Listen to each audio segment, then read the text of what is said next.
Proud. Inspirational. Iconic. Commemoration. I think it's evocative. Amazing. Wow. Wow.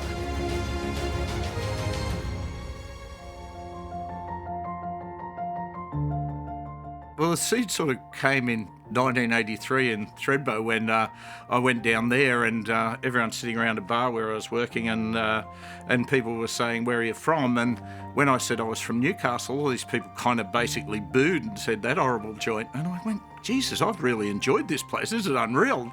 And none of them had ever been here. So I was a frustrated Novocastrian who saw opportunities lost because people just didn't see a bigger picture. And this brilliant plan came up to do the Bathers Way, which was a walk between Merriweather, Nobbies, all the way down the harbour. I said, that'd be great, but the crowning glory should be this piece on top between Bar Beach and King Edward Park. And they went, "Oh, we've got no money for that."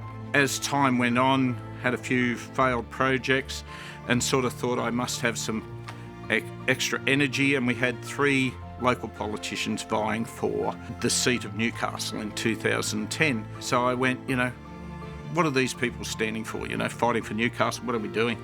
And I went, hey guys, I've got this idea, what do you think? And 2 out of the 3 said, I've got an election to win and I haven't got time to have a look at it. So I said to my good friend Barney Collins, who'd always collaborated with me, I'd like to put this on paper.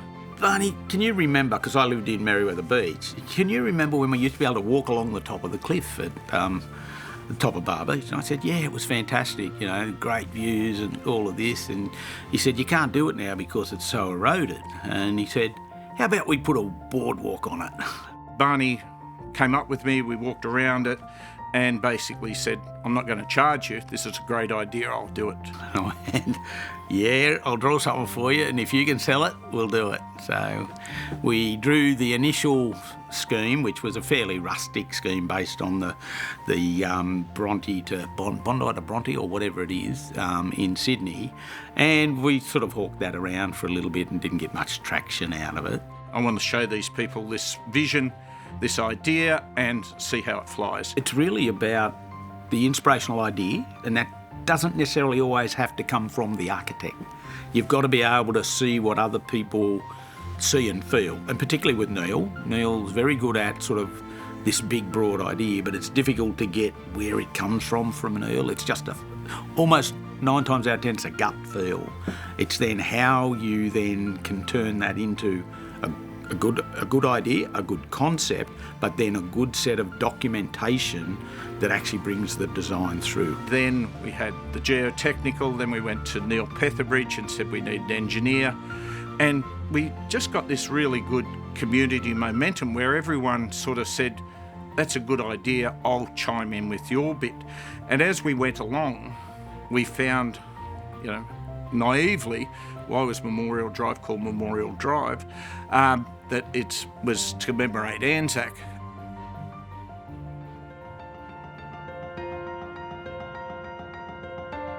Neil Slater and Barney Collins came to see me in early 2011, it was, to say that they had been working for many, many years to try and get a memorial up or a walk similar to what the Bondi to Bronte walk is through state government and through the politicians, but they could never really get the funding for it. And it was, I think, a great idea, but it was really Neil and Barney who came to me initially and stated, would I be supportive of it? There was no funding for the project when I first got involved, so it wasn't really a project, it was an idea.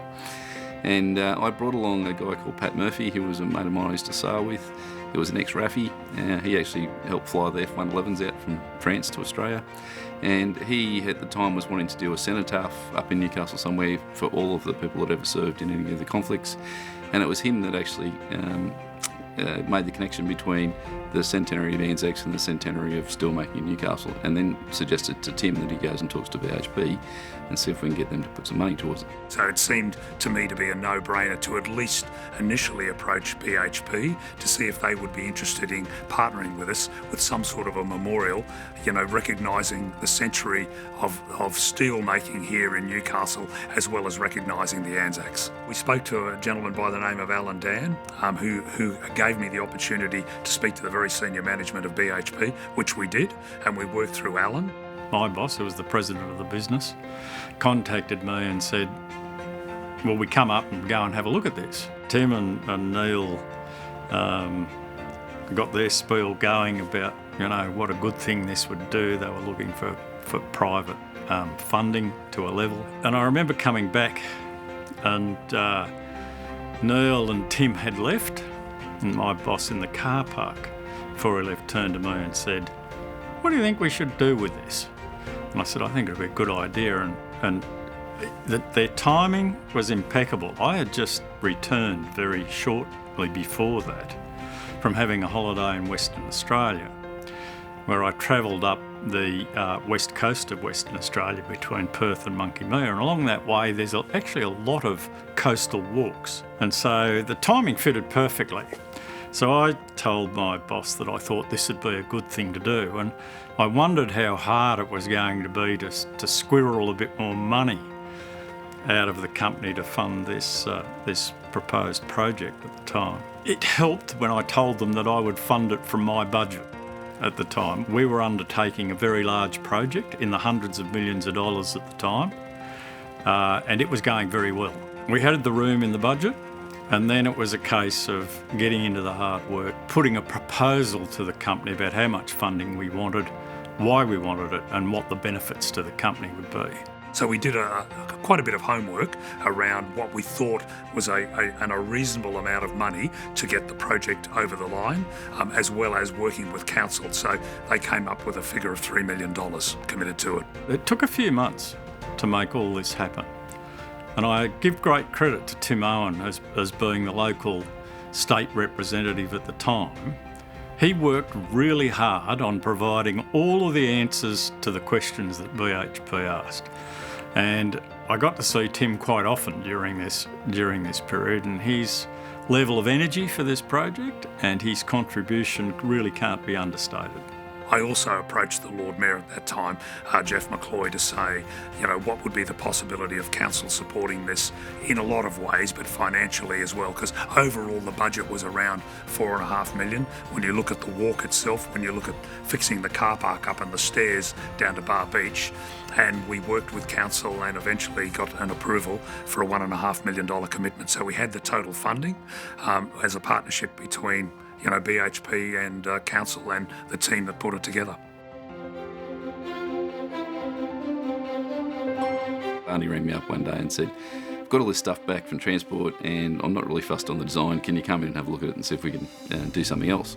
So, and by the way, we've got 4 weeks or 6 weeks or something ridiculous to get it done. And that's when we came up with that idea, which was a simple flow of the pen that actually sort of created that, which I got from the DNA strand. All we did was untwist that and then talk to an engineer and said, how are you going to do that?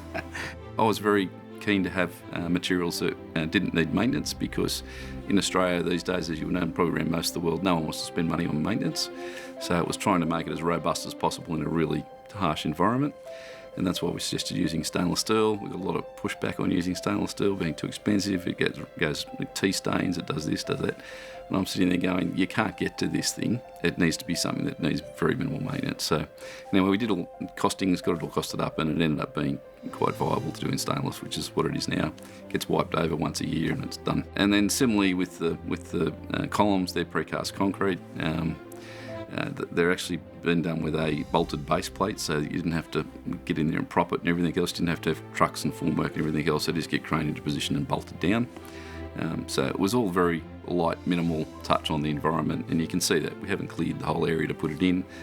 Wagers did all the abutments and the precast work in concrete, and they did a great job. There was a lot of concern from a lot of people that the job was going very slowly and not much was happening, and the reason was everything was being made off-site. So, I think we only had 3 or 4 months to go and there was nothing there, just some footings, and then all of a sudden the concrete columns went up in a couple of days, or probably a couple of weeks, to put the columns up, and all the bridge spans went up in 2 nights.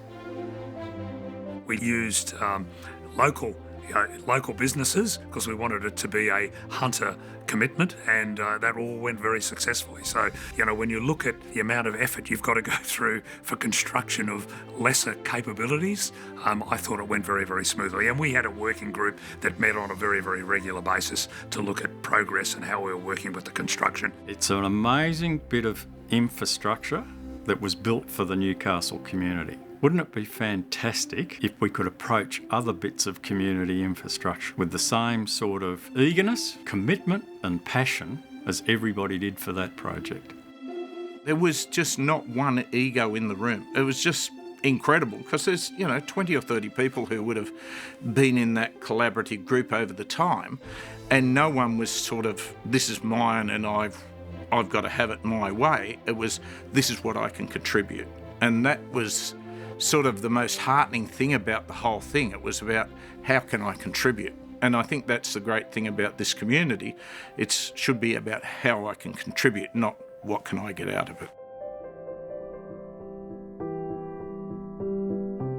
The stories that are there are critical, and this is down to Dave Dial, who the absolute detail he goes into is unbelievable. I first became aware of the project, and I think it may have been the Newcastle Herald, and I thought, well, I wonder where they're going to get the names from, because I didn't know of anyone else who's done the research as I've done. And it wasn't long after, I think, that I received an email, and it could have been from Barney Collins at EJE Architects. I think he said, we're looking for names to put on the memorial. Now, no, Barney at the time didn't know how many names there were. And when I told him there was over 11,000, he said, "Oh, we may not have enough room." And he said, "Can we have the family names?" And I said, "Well, that might take a bit of time." I said, "Give me a few days." Took about a week. And it came out to be, I think, about 3,860 family names of those Hunter Valley men and women. The silhouette was to be the go. And I think it only, from memory, his vision was might have been soldier figures. And I suggested, well, we should also acknowledge the service of the women in the nursing service, and perhaps also the naval men, even the Australian Light Horse and the Flying Corps men. Barney took my suggestion on board. The silhouettes of those services came into existence, and we're able to fit those 3,860 names on those silhouettes with space for any other names which were added. And just about everybody has got a familial connection. Sometimes it's a little off to one side, it's an uncle or an aunt, but mainly males, but they all feel something. And not many people can describe it, but they know they feel something. And we know from speaking to international visitors, they're just gobsmacked that we're able to put something like that in that position. It's just so unique in the world. I've seen a lot of war memorials, especially through Europe. Nothing's like it. Nothing's like it. The UK hasn't got anything like it. And to think that the, 11,000 Hunter Valley men and women, not all those people's names appear on memorials or honour boards or honour rolls throughout the Hunter Valley. But now, well, the last 10 years, friends that enlisted together, brothers, fathers in some case that enlisted with their sons, uncles, sisters, 3 Lowry sisters from Stroud enlisted in the Australian Army Nursing Service. All these men came together to form the AIF, the Royal Australian Navy, and to think now that with the Anzac Walk Memorial, they are all together again.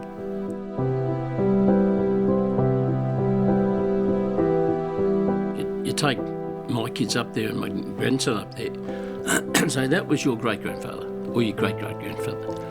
And we've done all the family history, and now you can put a name to photos and whatever else. And this is in his memory. And I know one of them said, there's thousands here. It doesn't matter, his name's here. So this is in his memory. And I think it's caused people to go back and research some of their ancestors and find out where they were and find out where their medals or what medals they got. And I know from personal experience, people are coming and saying, where do I get replicas of my granddad's medals? Because if that triggered their interest, that means that the memory of those people is long-lasting and it augurs well for the next generation. They will say, that's granddad's medals. You should be proud of them, you can wear them on Anzac Day, you can do this, you can do that. And if it's opening up somebody's mind about what happened, that's good. They're learning.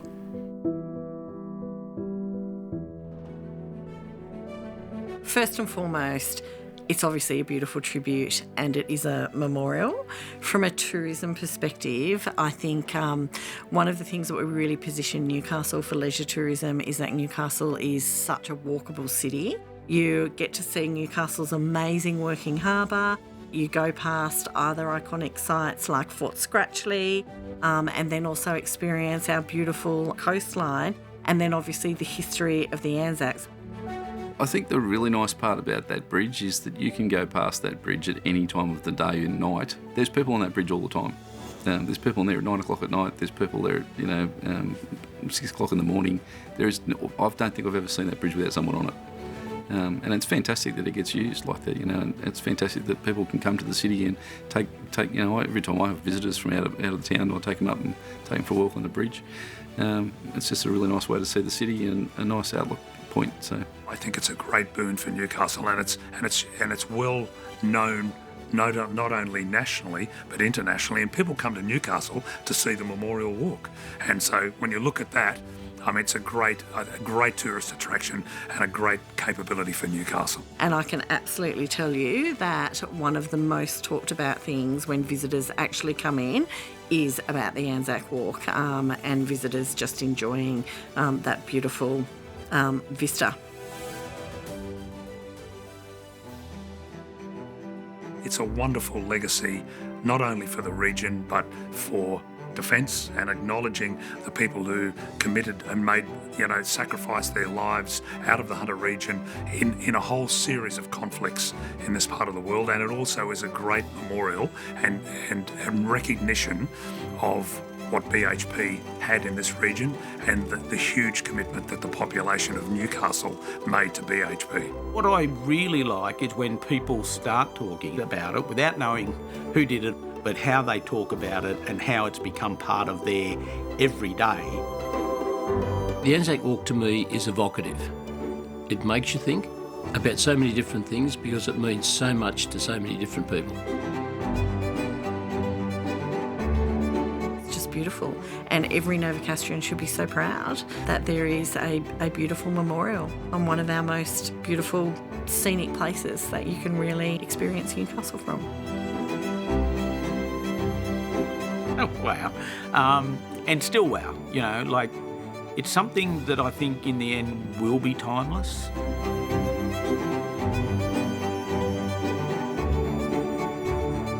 Remembrance, service, sacrifices. They all volunteered. They gave their all. They live on. I get really quite proud of the effort that everyone put in and the fact that you see a lot of people using that community asset. You see a lot of buses pull up.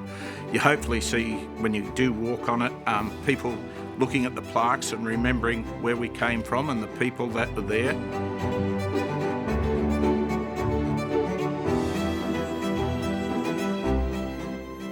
Oh, proud. Yeah, I'm proud. I don't know what else to say. No, it was pretty cool.